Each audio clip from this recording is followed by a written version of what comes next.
All right, so if you're building anything with large language models, you've probably spent some sleepless nights thinking about one thing. Is the output actually any good? I mean, it's the single biggest challenge we all face, right? Well, today, we're going to break down exactly how you can answer that question.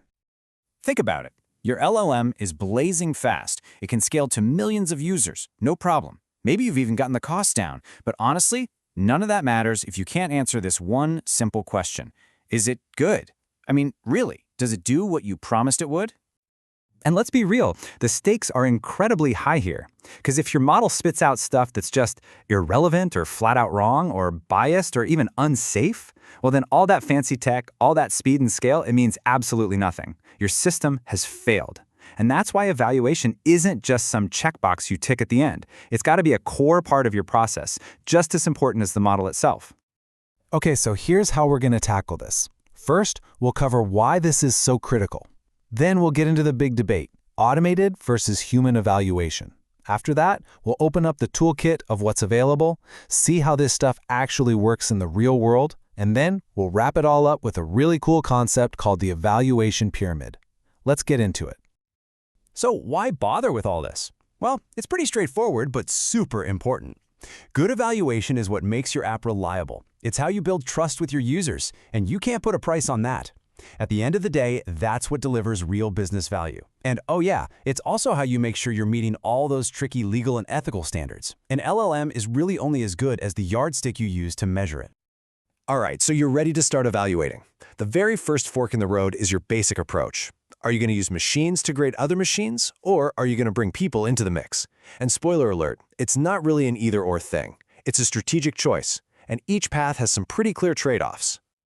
So here's the fundamental trade-off. On one hand, you've got automated evaluation.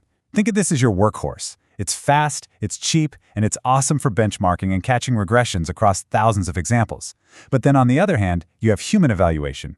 This is your gold standard. Yeah, it's slower and it costs more, but there is no better way to catch subtle nuances and really validate if something is high quality. Any serious production-grade system is going to need a smart mix of both. Okay, let's pop the hood and look at the automated toolkit. This isn't just one thing, it's really a journey, starting with some simple, classic techniques and moving all the way up to some seriously sophisticated stuff. First up, we've got the old-school methods, string-based metrics. You've probably heard of things like blue and rouge. These actually came from the world of machine translation, and their whole deal is just comparing word overlap.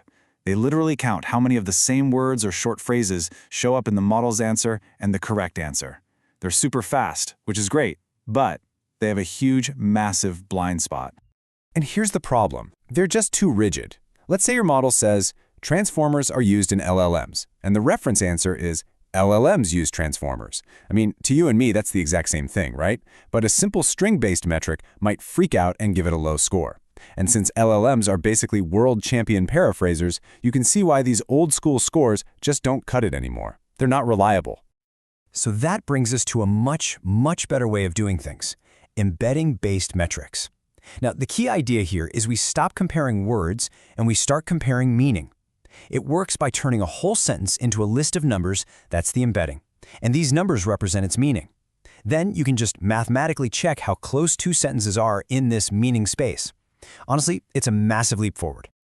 And here's what that looks like in the real world. You can use something called cosine similarity to compare those two sentences we talked about before. And even though the words are in a different order, the embedding model is smart enough to know, hey, the meaning here is basically identical, so it gives it a super high similarity score. This is just a way more robust and reliable way to measure quality. Now we get to the really cool cutting-edge stuff, using an LLM to judge another LLM. It's kind of like fighting fire with fire, and the process is actually way simpler than you might think. You just take the answer your model generated, along with the answer you wanted, and you feed both to a big, powerful judge LLM. Think something like GPT-4. You give that judge a really clear rubric and say, hey, score this on relevance, accuracy, and safety. And what you get back is amazing. Structured, detailed feedback completely automatically and at scale. But look, even with all these amazing automated tools, machines just can't catch everything. And this brings us to what might be the single most important part of any serious evaluation strategy, the human in the loop. And I want to be clear, needing a human isn't a sign of failure. It's the ultimate sign that you care about quality. Now, human feedback can mean a lot of different things. It could be as simple as that little thumbs up, thumbs down button your users click, but for really high-stakes stuff, like in medicine or finance, you absolutely have to get domain experts involved to check the facts. And if you want to go really deep, you can have a team of trained annotators use super detailed rubrics, kind of like that LLM as a judge, but with all the nuance and common sense that only a person can bring. Okay, so we've got our automated tools, and we've got our human experts. The big question is, how do we make them work together in a real-world system? Well, the secret is to stop thinking about evaluation as a one-and-done task. You have to start seeing it as a continuous, living, breathing workflow. Here's what a really smart, efficient pipeline looks like. It's like a funnel. You start at the top by running your fast, broad, automated metrics over everything. Then, you use the smarter LLM as a judge for a deeper look. The system automatically flags all the outputs that scored the lowest, the real problem children. And only then, at the very bottom of the funnel, do you bring in your most expensive and valuable resource, your human reviewers, to figure out what went wrong. It's all about focusing your human effort exactly where it'll have the most impact. And it's not a one-time pipeline either. In a really mature LLM ops setup, this whole thing becomes a constant feedback loop.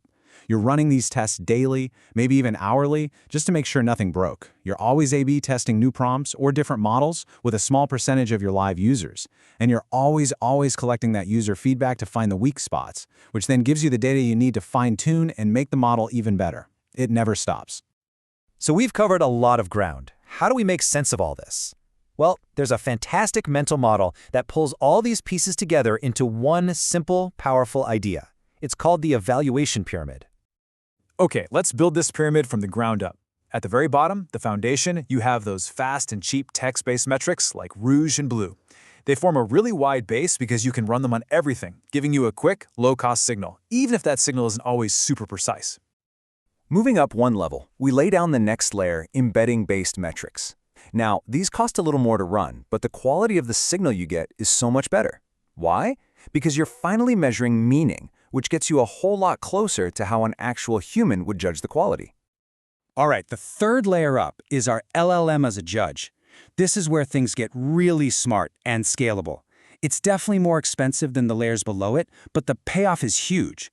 You get these rich, structured scores based on a rubric that can tell you why an answer is good or bad, not just if it is. That's a game changer.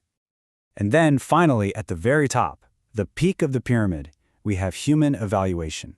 You'll notice it's the smallest layer, and that's on purpose. It's the most expensive and time-consuming part. But it is the undisputed gold standard. This is your final arbiter of truth, the only thing that can truly catch all the subtle nuance and context that a machine, no matter how smart, is going to miss. If you remember just one thing from all of this, let it be this quote. Evaluation is not a one-time task. It's an ongoing conversation with your model. It's a conversation that helps you guide it, improve it, and at the end of the day, make sure it's actually doing what you want it to do. So there you have it. You've got the toolkit, you've got the framework, you know how to measure your model's quality. So the only question left for you is, what are you going to do to improve it tomorrow?